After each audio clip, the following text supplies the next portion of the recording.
ஓம் வராகி தாயே போற்றி. இந்த வராகி அம்மா உனக்கு ஒரு பேரின்ப செய்தியை கொண்டு வந்துள்ளேன் என்று நீ என் வாக்கினை கேட்டு உண்மையாக நடந்து கொள்ள ஆரம்பித்தாயோ, உனக்கு எல்லையில்லா நல்ல விஷயங்களை இந்த வராகி அம்மா கொடுக்கப் போகின்றேன். உனக்கு இவை கிடைக்க வேண்டும் என்றால் என்ன செய்ய வேண்டும் தெரியுமா? நான் சொல்வதை தினமும் நீ கடைப்பிடிக்க வேண்டும் உன் இல்லத்தில். அப்படி நீ ஒருவரை கடைப்பிடித்து விட்டால் என்னுடைய செல்ல குழந்தையை நீ கேட்டது, நினைத்தது, ஆசைப்பட்டது அனைத்துமே ஒவ்வொன்றாக உனக்கு கிடைக்கப் போகின்றது. ஒவ்வொரு நாளும் உனக்கு சந்தோஷ நாளாக மாறப்போகின்றது. ஏனென்றால் இதற்கு முன் என்னுடைய செல்ல குழந்தை நீ காலையில் எழுந்ததை விட எதையாவது நினைத்து கொண்டு கவலையில் எழுந்ததுதான் அதிகம்.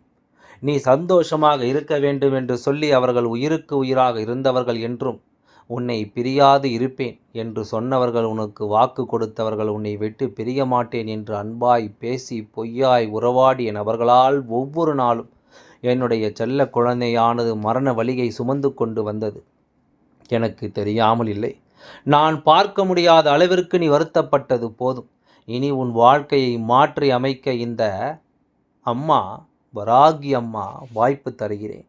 நீ நினைத்ததை கேட்டதை கொடுக்கிறேன் என்று சொல்லி என்னுடைய செல்ல குழந்தைக்கு ஆறுதல் சொல்ல வந்திருக்கின்றேன். சொல்வது மட்டுமல்ல, என்னுடைய செல்ல குழந்தைக்கு நல்லது செய்யக்கூடிய நேரமும் வந்துவிட்டது. ஆனால் நீதானே கேட்டாய். நியாயங்கள், தர்மங்கள் என வாழ்பவர்களுக்கு கஷ்டங்களை கொடுக்கிறீர்களே, ஆனால் தர்மத்தை தடையாக நினைத்து அதர்மம் செய்வர்களுக்கு நல்ல வாழ்க்கையை கொடுக்கிறீர்கள் என்று என்னுடைய குழந்தையானது என் மீது வருத்தத்தில் அதிகமாக இருக்கின்றது. எனக்கு புரிகிறது. என்னை கண்ணீர் வடிக்க வைத்தவர்கள், என்னை கஷ்டப்படுத்தி துரோகம் செய்தவர்கள், ஏமாற்றியவர்கள் என அனைவருமே சந்தோஷமாக வாழ்கிறார்கள்.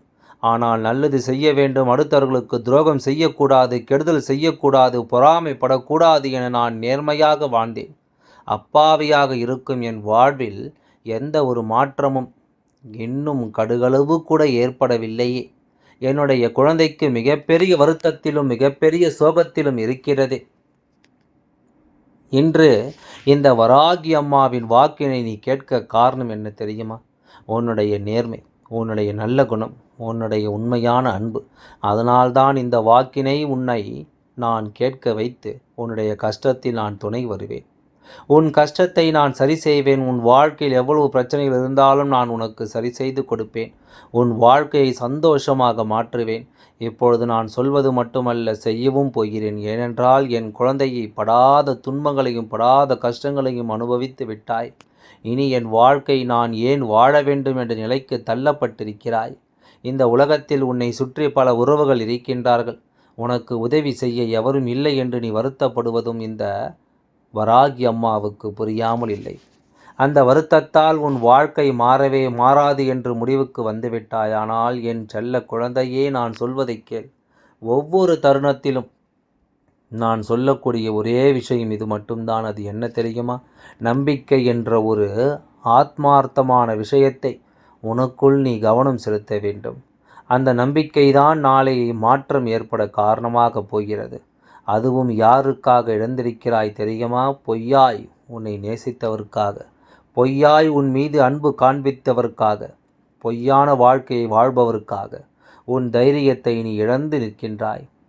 என் குழந்தையே, உண்மையாக இருப்பவர்கள்தான் தைரியமாக இருக்க வேண்டும், கோபமாகவும் இருக்க வேண்டும். கஷ்டத்தில் இருந்தாலும் நமக்கென்று ஒரு தன்மானத்தை வளர்த்து கொள்ள வேண்டும். ஆனால் உண்மையான உறவுக்காக நாம் பயத்தை கூட வளர்த்து கொள்ளலாம். அவர்களுக்கு அடிமையாக கூட இருக்கலாம். ஒரு பொழுதும் பொய்யாக நேசிப்பவர்களுக்கு கடுகளவு கூட நீ பயம் கொள்ளக்கூடாது. அவர்கள் வாழ்க்கையில் வர வேண்டும் என்று நினைக்கக்கூடாது. வாழ்க்கையில் இவர்கள் உயர்ந்த நிலைக்கு சென்று விடுவார்கள் என்ற பொறாமை கூட அல்ல, பெருமை கூட அல்ல. அவர்கள் கூட பழகவும் கூடாது. இதுதான் செல்ல குழந்தையே நான் சொல்ல வருவது. பொய்யான நபருக்காக வீணாக கண்ணீர் வடிக்காதே. பொய்யான உறவுகள் வேண்டுமென்றே வாழ்க்கையில் விரதம் இருக்காதே. பொய்யான நபர் வேண்டுமென என்னிடம் திரும்பவும் திரும்பவும் வந்து கேட்டு மன்றாடாதே. ஏன் தெரியுமா? உன் அம்மா வராகி அம்மா தன்னுடைய செல்ல குழந்தையின் வாழ்க்கை பள்ளத்தில் தள்ளப்படுவதை ஒரு நாளும் ஏற்றுக்கொள்ள முடியாது. என்னுடைய கரங்களால் தவறான நபர்களை உன்னை நான் எப்படி கொடுப்பேன்?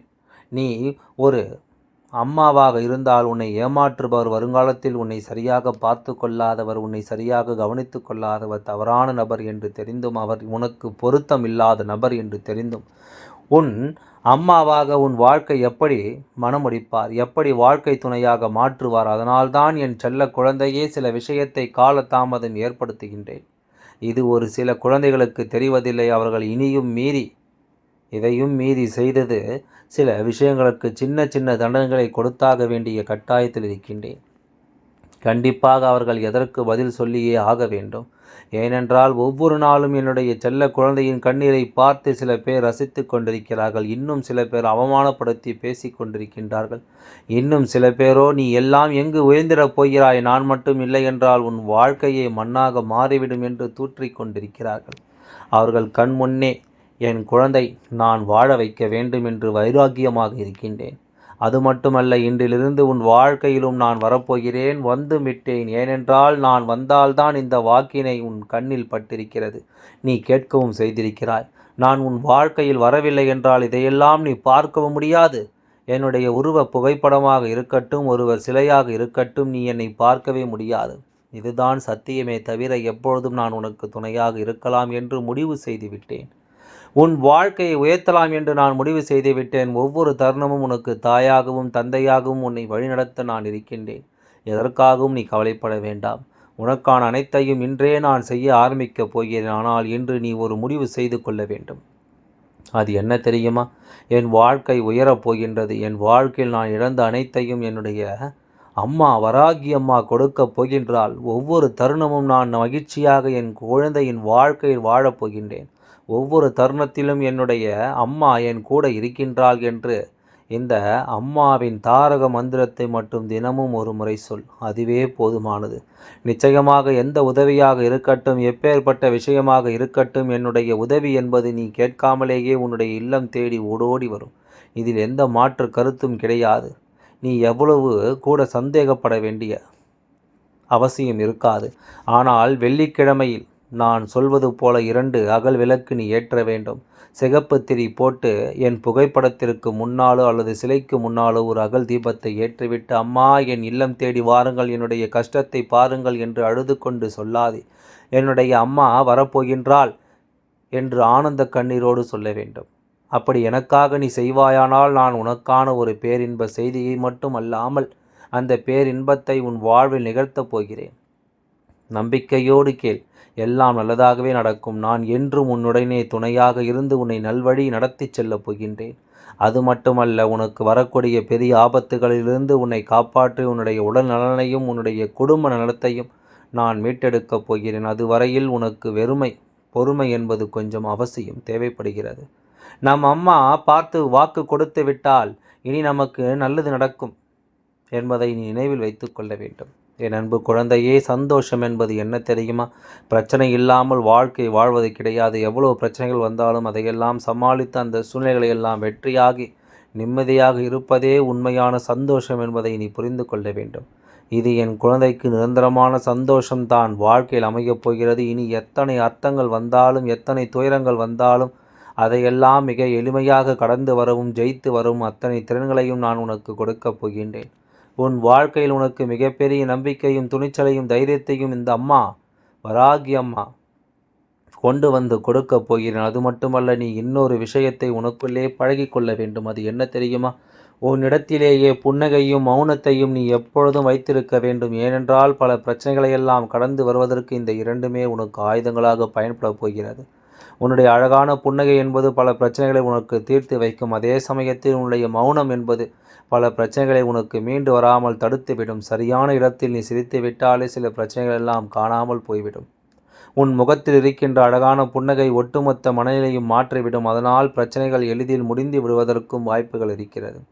அதே சமயத்தில் உன்னுடைய மௌனத்தை பலருடைய பிரச்சனைகளை சமாளிப்பதற்கும், அந்த பிரச்சனைகளை உன்னை நோக்கி வரவிடாமல் தடுப்பதற்கும், உன்னை சோதித்து பார்ப்பவர்களுக்கும், உன்னை தேடி கோபமடைய செய்பவர்களுக்கும் எல்லாவற்றையும் தாண்டி நீ உன்னுடைய வேலை என்னவோ அதை மட்டுமே நீ செய்து கொண்டு மௌனமாக கடந்து சென்று விட்டால் எப்பேற்பட்ட கஷ்டங்களும் உன் அருகில் வந்து நிற்பதற்கு கூட சக்தி இல்லாமல் வலுவிழந்து சென்றுவிடும்.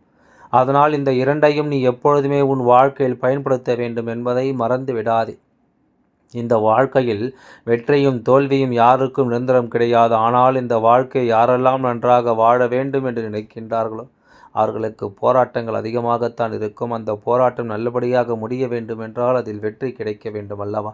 அப்படிப்பட்ட வெற்றி தான் இனி உனக்கு கிடைக்கப் போகிறது. உன்னுடைய போராட்டங்கள் எல்லாம் நல்லபடியாக முடியப் போகிறது. உன் வராகி அம்மா இனி தினந்தோறும் உன் வீட்டை நோக்கி